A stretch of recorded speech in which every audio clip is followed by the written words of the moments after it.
that you're not talking about a bunch of cells here. You are talking about a forming, heart-beating, finger and toe-possessing baby, Governor. Sonograms and the science that has developed over the last several years has made this a more urgent issue. And people can pretend that this is just a blob of animated protoplasm, but it is not. This is a human being. We know that life begins at conception. The science on that is actually settled, Martha. 23 male, 23 female chromosomes at the moment of conception create a new DNA schedule.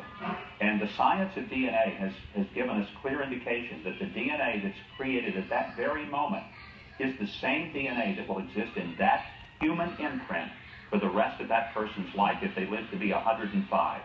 So let's quit kidding ourselves and saying that it's not a baby yet. Yes, it is a human life. It's the only thing that it is. Biologically, it's human. And especially when we're talking about the body parts and not being so crunchy, think about, and the callousness with which she's speaking about that indicates that her conscience has been utterly seared. She no longer has the capacity to see the right and the wrong of this kind of destruction. America's nightmare of abortion needs to end. It's not enough to just say, let's not have so many. That nonsense that we used to say in the culture about make it safe and rare, it's neither safe nor rare, and it needs to stop. How does this impact the discussion on this issue? Because clearly these videos have put it right back in front of everybody, and this will be an unavoidable issue. What's the impact on the primary process, do you think, Governor? Well, I would say thank God we're talking about it. How can we expect our civilization to survive if we destroy the most innocent and vulnerable among us? How can we claim that we're superior to nations that commit genocide if we commit infanticide?